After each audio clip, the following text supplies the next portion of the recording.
ஓம் நிரஞ்சனாய வித்மகே நிராபாசாய தீமஹி தன்னோ ஸ்ரீனிவாச பிரச்சோதயாத். ஆன்மீக அன்பர்களே,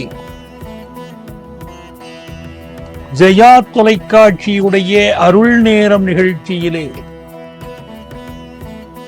திருப்பதி ஏழுமலையானை,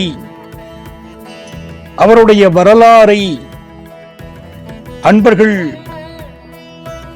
காதுகுளிர கேட்டு கண்ணார கண்டு பிறவி பயனை அடைய இருக்கின்றோம். திருமலை திருப்பதி கஷேத்திரத்துக்கு இணையான வேறு கஷேத்திரம் கிடையாது. திருமலை திருவேங்கடவனுக்கு இணையான வேறு தெய்வம் கிடையாது. திருப்பதி சென்று வந்தால் திருப்பங்கள் உண்டாகும் என்ற நம்பிக்கை காலம் காலமாக நம்மிடத்திலே உண்டு. சிறப்பு வாய்ந்த தெய்வம் திருமலை தெய்வம் ஸ்ரீனிவாசன். அவருடைய சுப்பிரபாதத்தை முழுமையாக சொல்லணும், வாழ்க்கையில சொன்னால் மிகச்சிறந்த வெற்றிகளை பெறலாம் அப்படின்னு ஒரு உலகோருடைய நம்பிக்கை உண்டு.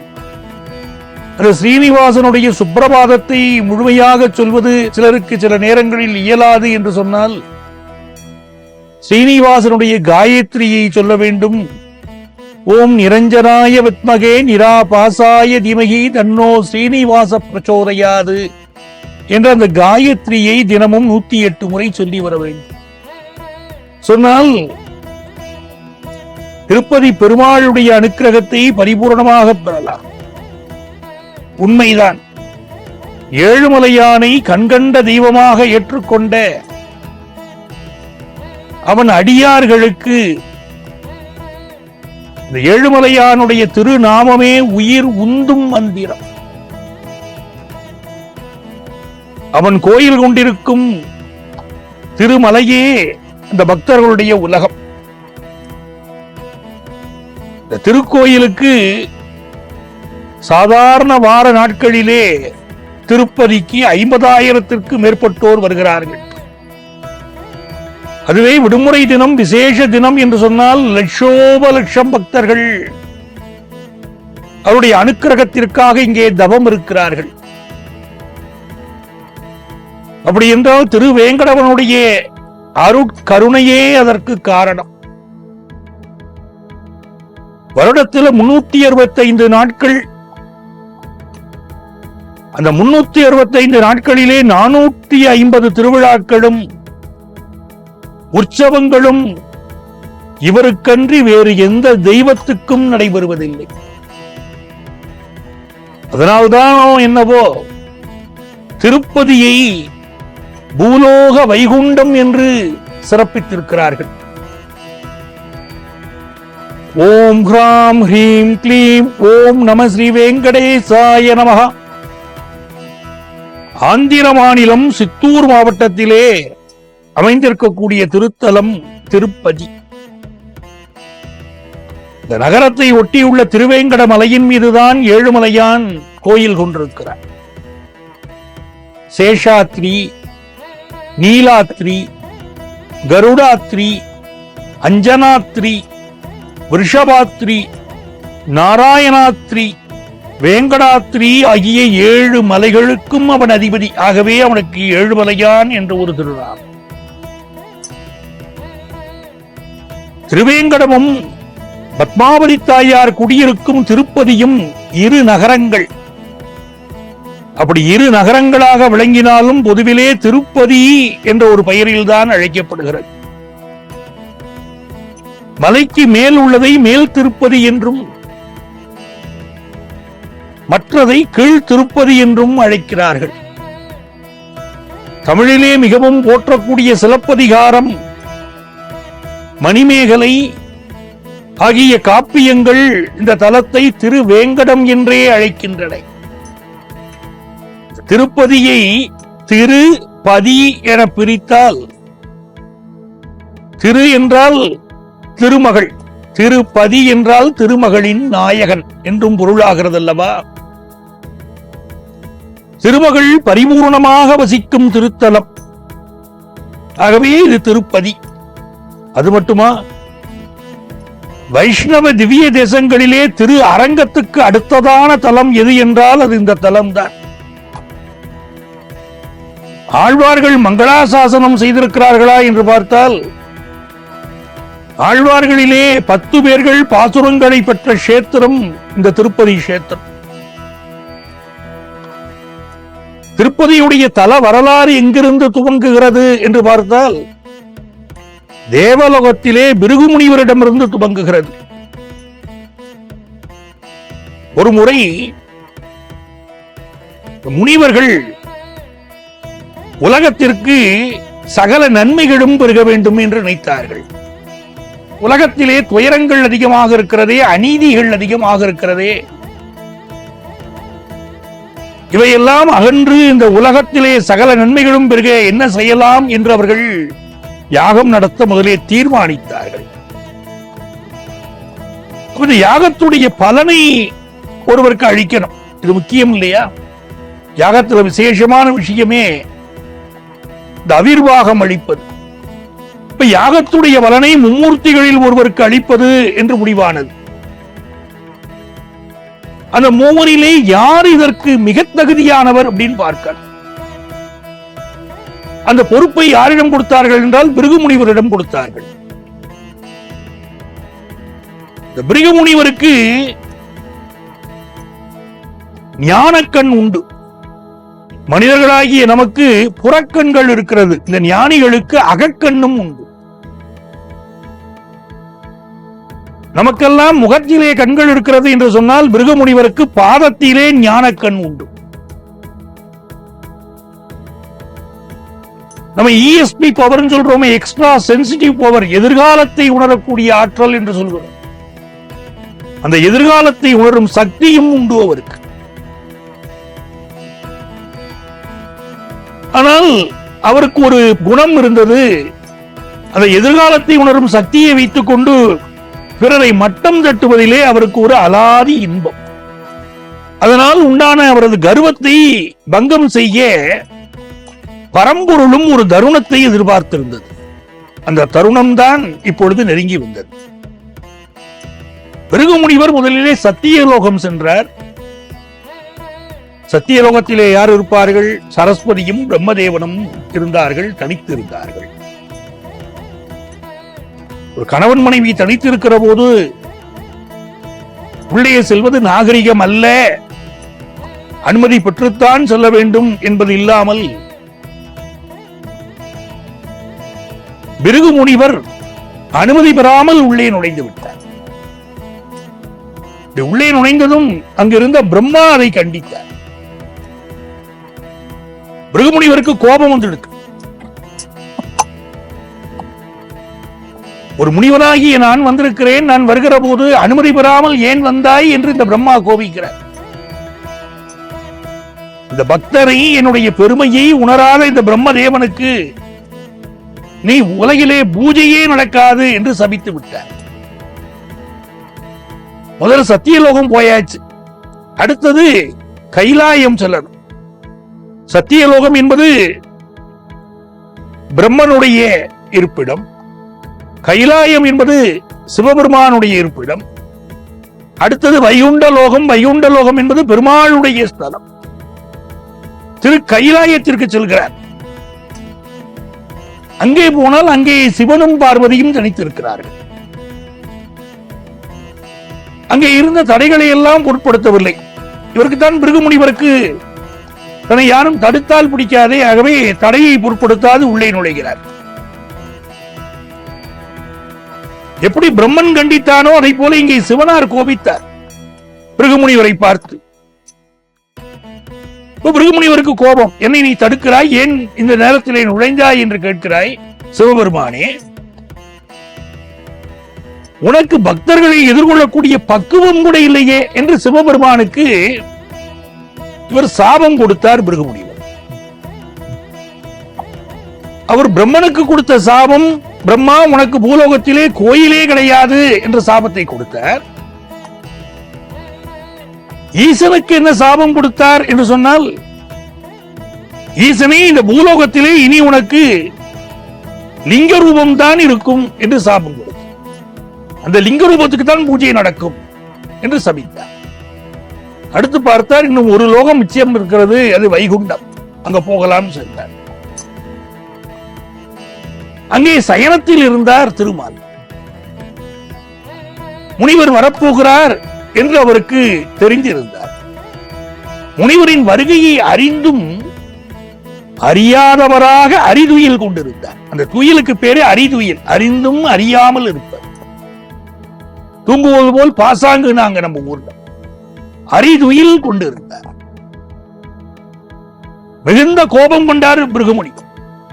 நான் வந்திருக்கிறேன், இந்த பெருமாள் உறங்கிக் கொண்டிருக்கிறார், நான் வருகிற போது எப்படி அவர் உறங்கலாம் என்று சொல்லி பெருமாளுடைய மார்பிலே எட்டி உதைத்தார் பிருகுமுனி. பெருமாளுக்கு இப்ப கோபம் வரணும். நம்ம மார்பில் ஒருத்தரை எட்டி உதைச்சா நமக்கு கோபம் வரும். ஆனால் பெருமாள் கோபப்படவில்லை. எப்போ ஒருத்தருக்கு கோபம் வராது? நம்முடைய மார்பிலே யார் எட்டி உதைத்தால் நமக்கு கோபம் வராது? ரோட்ல போற வரவங்க எல்லாம் எட்டி உதைத்தால் பேசாமல் விடுவோமா?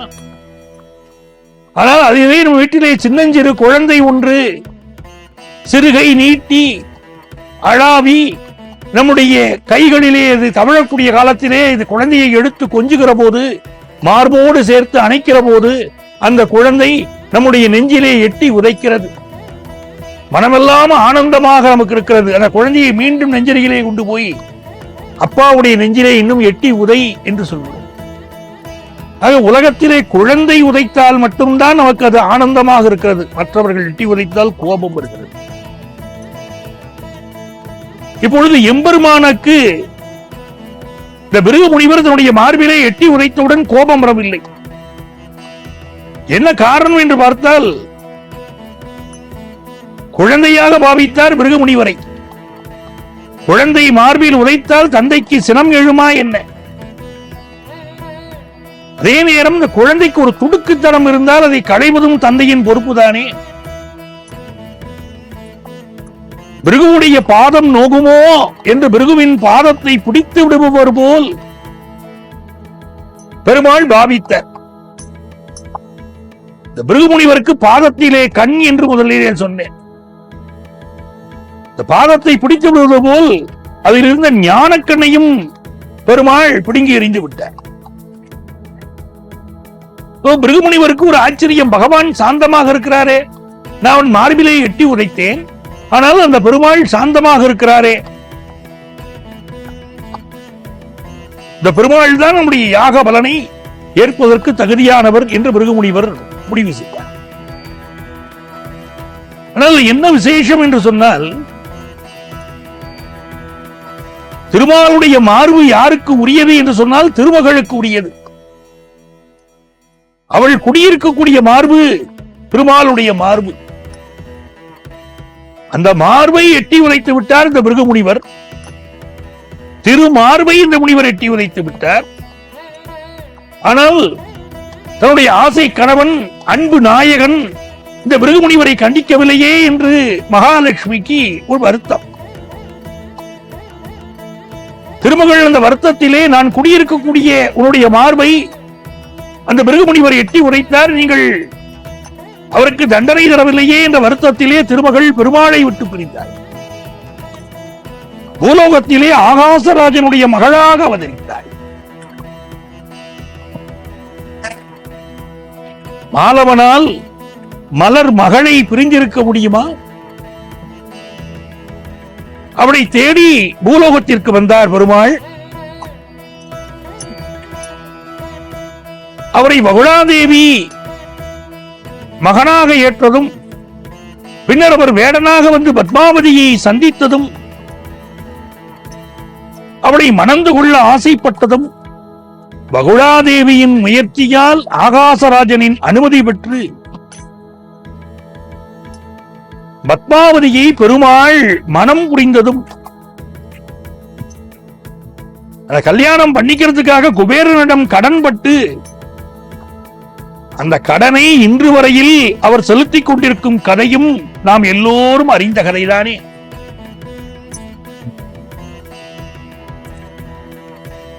இனி இந்த வரலாறுக்கு அப்புறம் நாம் தெரிந்து கொள்ள வேண்டிய விஷயம், இந்த கோவிலுடைய பூஜை வழிபாட்டு நியதிகள், பெருமாளுடைய தரிசனம், தீர்த்தங்கள், இதையெல்லாம், இந்த நிகழ்வுகளை எல்லாம் நம்ம பார்க்கணும். இந்த ஏழுமலையானுக்கு இங்கே கோயில் எழுப்பிய புண்ணியத்தை கட்டிக்கொண்டவர் யார் என்று பார்த்தால், ஆகாசராஜனுடைய தம்பியான தொண்டைமான் என்கிறது தலபுராணம். சுவாமியை தரிசிக்க 33 கோடி தேவர்களும் இங்கு கூடினார்கள். பெருமாளுக்கு பெருவிழா நிகழ்த்த அனுமதி வேண்டினான் பிரம்மன். பரம்பொருளும் இசைந்தது. அது முதல் துவங்கியது திருமலையுடைய பிரம்மோத்சவம். இந்த பிரம்மோத்சவம் துவங்கிய அந்த அனுபவத்தை மெய்சிலிர்க்க வைக்கக்கூடிய நிகழ்வை தான் இங்கு உங்களுக்கு நான் எடுத்துச் சொல்கிறேன். திருப்பதி மலைமேல் உறையும் மூலவரை ஏழுமலையான், திரு வேங்கடமுடையான், திரு வேங்கடநாதன், வேங்கடேசன், வெங்கடேஸ்வரன், ஸ்ரீனிவாசன், பாலாஜி என்றெல்லாம் போற்றுகிறோம். பண்டைய தமிழ் இலக்கியங்கள் இவருக்கு சூட்டிய பெயர் என்ன தெரியுமா? வெறுங்கை வேடன். திருப்பதி ஏழுமலையானுடைய மூலஸ்தானத்துடைய பெயர் ஆனந்த நிலையம். என்ன அற்புதமான பெயர் பாருங்க, ஆனந்த நிலையம். அந்த பெயருக்கு ஏற்ப வாழ்க்கையில ஒரு முறையேனும் அவரை காண மாட்டோமா என்று திருமால் அடியார்கள் ஏங்கி கிடக்கிறார்கள். அவர்களுக்கு சில வினாடி பொழுதுகளில் பல கோடி புண்ணியத்தை பெற்ற பேரானந்தத்தை தருகிறார் திருப்பதி ஏழுமலையான். அரை மணி நேரம் நின்று நாம சேவிக்கிறது இல்லை, சில நொடிகள் தான் அவரை சேவிக்க வாய்ப்பு கிடைக்கிறது. ஆனால் நம்முடைய மெய் சிலிர்க்கிறது, உள்ளம் நிகழ்கிறது. தங்க தகடுகளால் வேயப்பட்ட காண கிடைக்காத பேரழகே ஏழுமலையானே. ஆனந்த நிலையம் தங்க தகடுகளால் வேயப்பட்டிருக்கிறது. பொதுவாக சிலைகள் என்பவை கருங்கல்லிலே செதுக்கப்பட்டிருக்கும் இல்லையா? அந்த விக்கிரகத்தில் ஏதேனும் ஓர் இடத்திலாவது சிற்பியின் ஒளிபட்ட இடம் தெரியும். ஆனால் திருவேங்கடமுடைய அந்த திவ்ய மேனியிலே அப்படி எந்த விதமான அடையாளத்தையும் காண இயலவில்லை என்று சொல்கிறார்கள். இந்த சிலையிலே வடிக்கப்பட்டுள்ள ஆபரணங்கள் இருக்கிறதே, அந்த ஆபரணங்கள் கூட நல்ல பாலிஷ் போட்ட நகை போல பளிச்சுன்னு இருக்கு. என்ன ஒரு அற்புதம்! திருப்பதியிலே எப்பவும் குளிர் நிறைஞ்சிருக்கு. கடல் மட்டத்திலிருந்து 3000 அடி உயரம். ஆனால் கருவறைக்கு சென்றால் ஒரு இயற்கை அற்புதம் அங்கு நிகழ்கிறது. அதிகாலையிலே குளிர்ந்த நீரால் திருமஞ்சனம் செய்கிறார்கள். அப்போது பெருமாளுக்கு வியர்க்குமா, பீதாம்பரத்தினாலே அந்த வியர்வையை ஒற்றி ஒற்றி எடுப்பார்களாம். ஏழுமலையானுடைய திருமேனி இருக்கிறதே, அது 110 டிகிரி ஃபாரன்ஹீட்ல வெப்பத்தோடு இருக்கும் என்கிறார்கள். ஒரு பேர் அதிசயம் தானே அது. அதை போல ஒவ்வொரு வியாழக்கிழமையும் ஏழுமலையானுக்கு அபிஷேகம் செய்வதற்கு முன்னதாக நகைகளை களைவார்கள். அப்போது ஏழுமலையானுடைய ஆபரணங்களும் கதகதப்போடு இருப்பதை உணர முடியுமா? அவருக்கு எப்படி பிரசாதம் படைக்கிறான்னு பார்த்தோம்னா, தினமும் ஒரு புதிய மண் சட்டியிலே பிரசாதம் படைக்கிறார்கள். தயிர் சாதம் தவிர வேறு எந்த நெய்வேத்தியமும் கர்ப்ப கிரகத்துக்கு முன்னுள்ள குலசேகரப்படியை தாண்டுவதில்லை. இந்த மண் சட்டியும் தயிர் சாதமும் பிரசாதமாக கிடைப்பதை பக்தர்கள் தங்கள் வாழ்க்கையிலே மிகப்பெரிய பாக்கியமாக கருதுகிறார்கள். இந்த திருப்பதி ஆலயத்திலிருந்து 1 கிலோமீட்டர் தொலைவு போனோம்னா சிலா தோரணம் அப்படின்னு அபூர்வமான பாறைகள் இருக்கின்றன. உலகத்துல இங்க மட்டும்தான் இந்த பாறைகள் இருக்கின்றன. 250 கோடி வருஷம் அதோடைய வயசுங்கிறார். ஏழுமலையானுடைய திருமேனியும் இந்த பாறைகளும் ஒரே விதமானவை என்று சொல்கிறார்கள். அப்ப எவ்வளவு கோடி, 250 கோடி ஆண்டுகள் பழமையான ஒரு விக்கிரகம் என்பதை நாம் புரிந்து கொள்ள இயல்கிறது. ஏழுமலையானுடைய மேனியிலே பச்சை கற்பூரம் சாத்துகிறார்கள். பச்சை கற்பூரம்ங்கிறதே ஒரு வகையான ரசாயனம் கலந்தது என்பதை நாம் அறிவோம். சாதாரணமாக கற்களிலே இந்த பச்சை கற்பூரத்தை தடவி வந்தால் காலப்போக்கில் அந்த கல்லுல வெடிப்பு விழும். ஆனால் ஏழுமலையான் கோயிலிலே நடக்கக்கூடிய அதிசயத்தை பாருங்கள். 365 நாளும் பச்சை கற்பூரம் தடவுகிறார்கள். எந்த பாதிப்பும் ஏற்பட்டதில்லை. சுவாமியுடைய அபிஷேகத்துக்காக குங்குமப்பூவை ஸ்பெயின்லேருந்து வருது. குங்குமப்பூ நேபாளத்திலிருந்து கஸ்தூரி வருகிறது. சீனாவில் இருந்து புனுகு, பாரிஸ்லிருந்து வாசனை திரவியங்கள் வரவழைக்கப்படுகின்றன. தங்க தாம்பாழம் ஒன்று எடுத்து அதில் சந்தனத்தோடு வாசனை திரவியங்களை கரைத்து அபிஷேகத்திலே சேர்க்கிறார். அத்தோடு 51 வட்டில், வட்டில்னா சல்லடை போன்ற அபிஷேக தட்டு இருக்குமே, அதுக்கு பேரு வட்டில்னு பேரு. க்ஷீராபிஷேகம் முடிஞ்ச உடனே அந்த கஸ்தூரி சாத்தி புடுகு தடவப்படும். காலையில 4:30 மணியிலிருந்து 5:30 மணி வரைக்கும் அபிஷேகம் நடக்கிறது. இந்த அபிஷேக நேரத்தில் எம்பெருமாள் தனது 3வது கண்ணை திறப்பதாக ஐதீகம். கோடி கோடியாய் பணத்தை கொட்டினால்தான் நமக்கு ஏழுமலையானுடைய அனுக்கிரகம் கிடைக்குமா என்று சொன்னால் அப்படி இல்லை. தூய அன்போடு ஒரு துளசி இலையை சமர்ப்பித்தாலும் ஏற்றுக்கொள்வார் எம்பெருமாள்.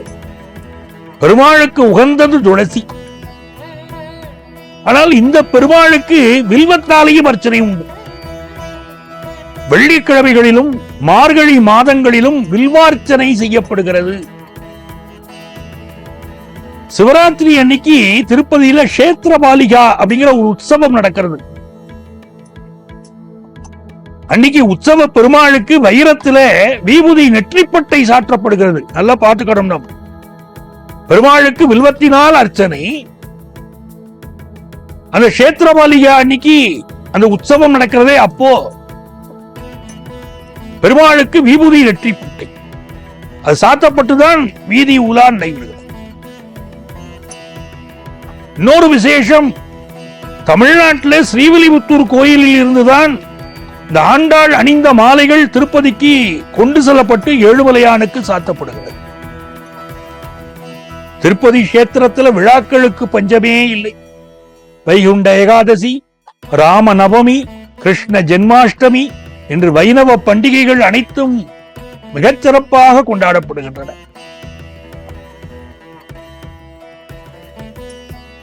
இவை அனைத்துக்கும் மகுடம் சூட்டும் விதமாக ஒவ்வொரு ஆண்டும் புரட்டாசி மாசம் இங்க பிரம்மோற்சவம் நடக்கிறது. முக்கிய விழாவா இருக்கிறது. பிரம்மனே நேரில் வந்து இந்த உற்சவத்தை நடத்துவதாக ஐதீகம். இந்த நேரத்தில் ஒரு வாரத்துக்குள் 10 முதல் 15 லட்சம் பக்தர்கள் திருமலையிலே குவிகிறார்கள். திருப்பதியில் மிகவும் முக்கியமான தீர்த்தங்கள் குமார தீர்த்தம், தும்புரு தீர்த்தம், ராமகிருஷ்ண தீர்த்தம், ஆகாச கங்கை, பாண்டு தீர்த்தம், பாப விநாச தீர்த்தம், சுவாமி புஷ்கர்.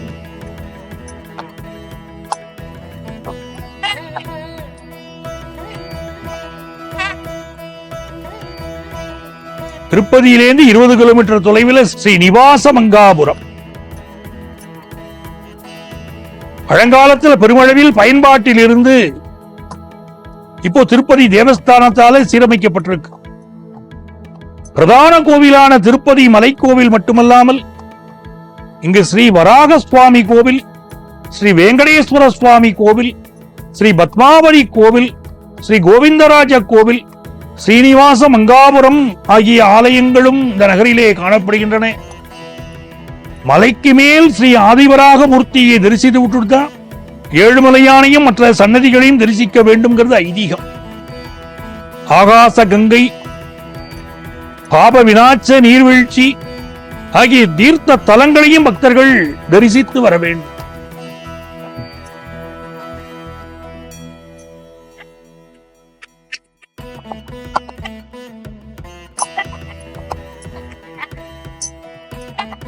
ஆன்மீக அம்சங்களை தரிசித்த பின்னாலே பயணிகள் இங்குள்ள ஸ்ரீ வெங்கடேஸ்வரா விலங்கியல் பூங்காவுக்கு விஜயம் செய்யலாம். பல வகையான விலங்குகள் மற்றும் பறவைகளை பாதுகாத்து வளர்க்கிறார்கள். சிலா தோரணம் என்று அழைக்கப்படும் பாறை தோட்டம் நம்ம அவசியம் பார்க்க வேண்டிய ஒரு இடமா இருக்கு.